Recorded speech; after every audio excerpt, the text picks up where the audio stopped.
You were also instrumental in helping save his life and some of those who would have been killed in that planned coup. As always, I was also a target, I am sure you know. You were supposed to be locked up. Now, I was supposed to be arrested, and if I refused, I was supposed to be shot. But that's the job. And anybody who goes into coup, I mean, zeros his mind, because you know you succeed, good. You don't succeed, whatever consequences come, you're ready for it.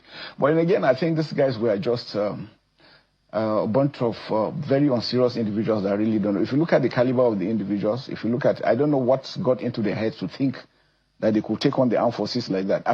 What I even said was, even Nigerians will have fought them. Even without the armed forces, Nigerians will have stood against them. Remember, Nigerians have fought against the military rule for quite some time. And that's where Mr. President has always been one of them.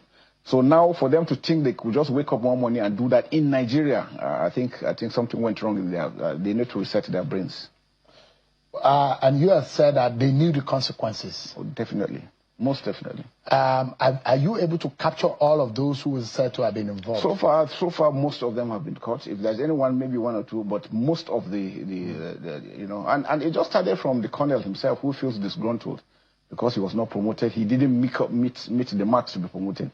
You know, the armed forces is really very strict about its promotions system.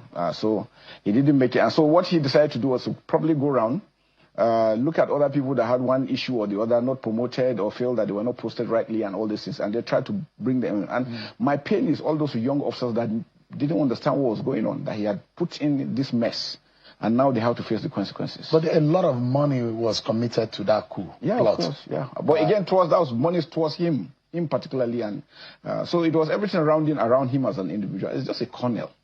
I can't imagine a colonel even ever thinking of doing such a thing.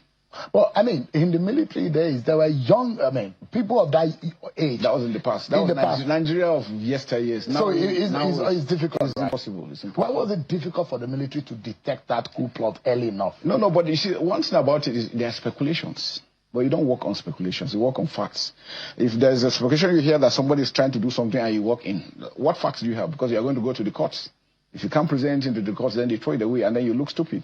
So things were being monitored until when we were sure that these are things, and then it's moved in, and these facts are very, very clear.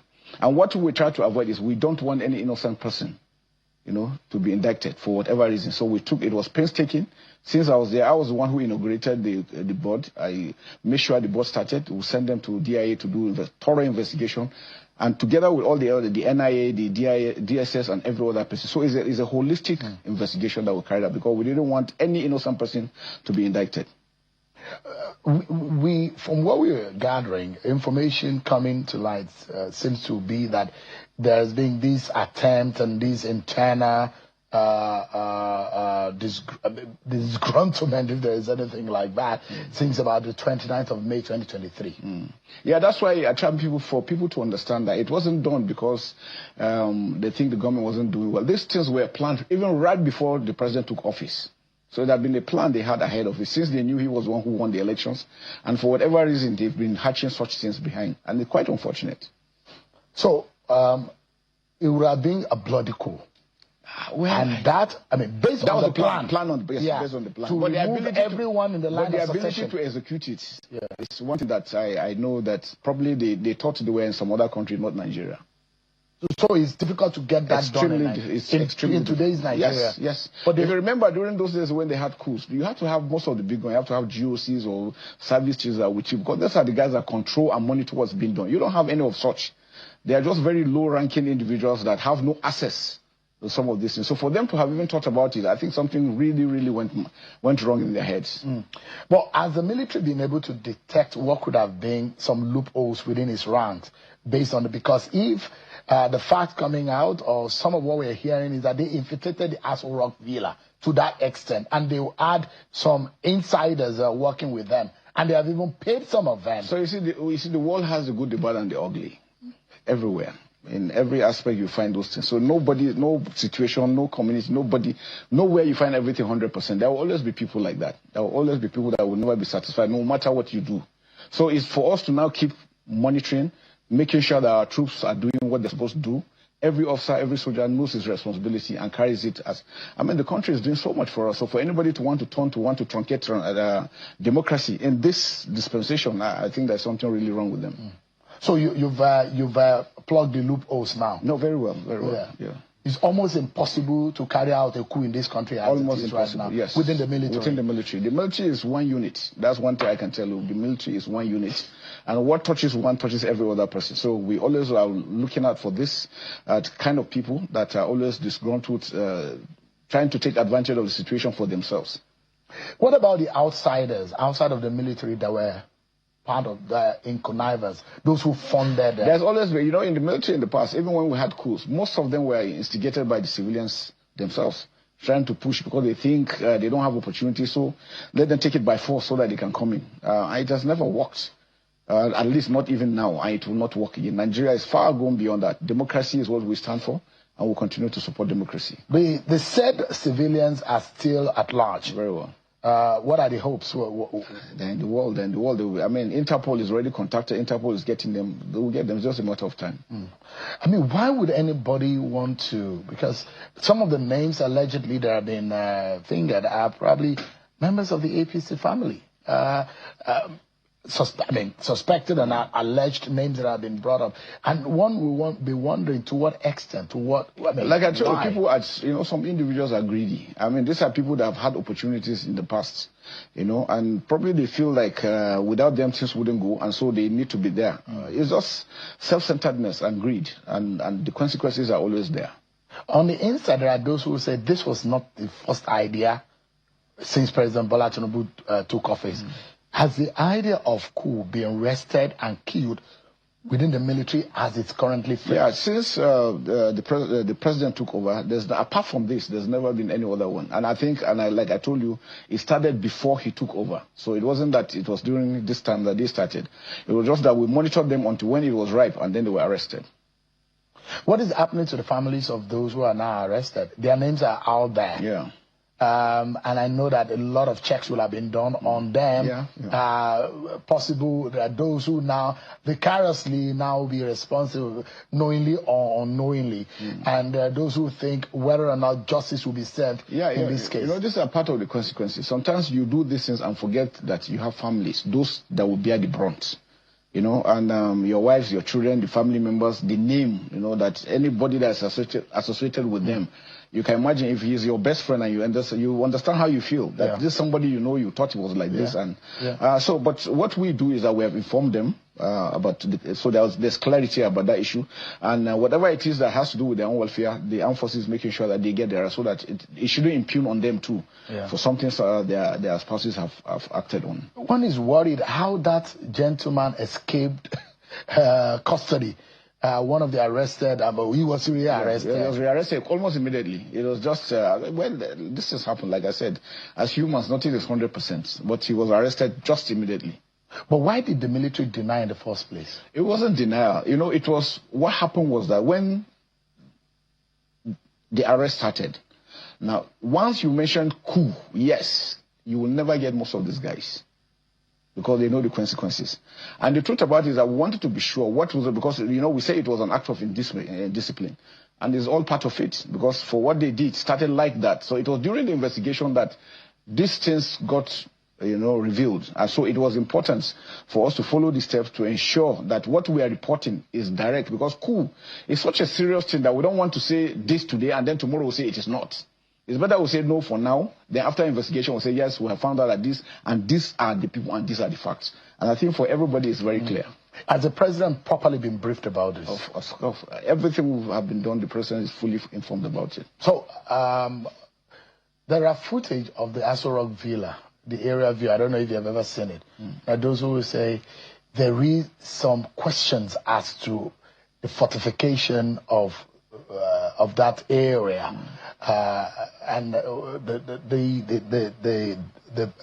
those who will wonder why there's some kind of lax around what should be probably the most fortified place in Nigeria.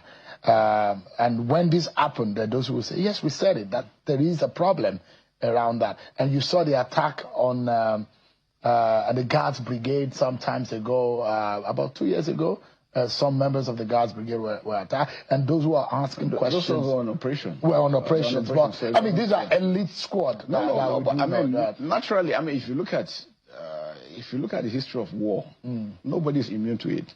Especially when you are fighting, you take casualties. That's natural. Because you're fighting a war. The enemy too wants to stay alive, so he does everything to take you. And so is your ability to take him out as quickly as possible. Yeah. And regards the pictures and that, well, you know, like I said, there will always be opportunities like that for people. Some people might just have snapped, not because they wanted to use it, but they saw an advantage that they could use it. So there's no laxity in there. It's really, really fortified. Before you could get in, I mean, you go through several searches and all these things. So I think it's just one of these things. But again, this has also awakened that we need to also do more to ensure that we avoid such things. We understand that there is a reorganization of the president's security since after that happened. Yes. That's what such things do. They tell you that, look, they show you where their weaknesses and then you strengthen them up. You remember, so many times White House people have broken into White House. Even the Queen's, somebody went to her bedroom twice or 3 times. So you can never really have any of iron tight. There must be always one thing or the other. So, but I think we're taking measures that will ensure that this doesn't happen. Politically speaking, there are those who have not forgiven another set of people for whatever happened in the Kaduna and Coup. Whether or not that was an ethnic coup or not is a different debate entirely. But the ethnic composition of these guys, whose name, the 16 officers that are being arrested, the composition, the ethnic and the regional composition of these people is suspicious. Yeah, do you think it's a deliberate association of these people? I don't think. I think probably or it's an accident. I think it's just an accident. I think he met just people that were around him, and it so happens. You know, the military is so like a family in that sometimes where you operate are people that you know around that area. So probably that's what happened. I am not saying for him, but the truth about it is that I think they were just very stupid going about what they did, and they're going to pay dearly for it, because I mean that's just what happens. You take action, want to do a coup, you should be ready for the consequences, and that's just the important thing. The ethnic coloration, that's why I said we cannot now, 2026, still be talking about Biafran coup, civil war, and all that. We should learn the lessons. By now, we should use those lessons and avoid those things that got us to doing that. So many people were killed on both sides. Everybody took casualties. Everybody lost something. But now we cannot continue to dwell on that, because it will keep us down as individuals. And no nation develops when there's an internal wrangling. The present regime, Mr. President, has taken some very, very bold actions. And people are saying this and saying that, but the truth about it, things are picking. I mean, what's the dollar today? It's dropping. For the first time, we're having that issues on the ground. So many things have been introduced into governance. Things are picking up gradually. Some people might not like it. Whatever you do, they will always tell you it is not good. It is that. Mark those individuals. Are individuals that have benefited from the system for all this while. And once they're out of it, they feel secluded. And that's what's bringing it. But what I'm saying is that, look, especially to our elders, religious leaders, our traditional rulers, I think it's time up. Let us give the new generation a new feel. Let's not poison their minds what has happened in the past. Mistakes have been made from both sides, from all angles. Do we still continue to dwell on those mistakes? No. Let's draw a line and say, look, that was the past, this is the present, and we're going towards the future. And I think that's very critical. If you read the history of China, when Chairman Mao came, the same thing he did. He said, look, whatever it is that happened, that was old China. This is new China. Where is China today? We can achieve that because we have all the indices to make us succeed.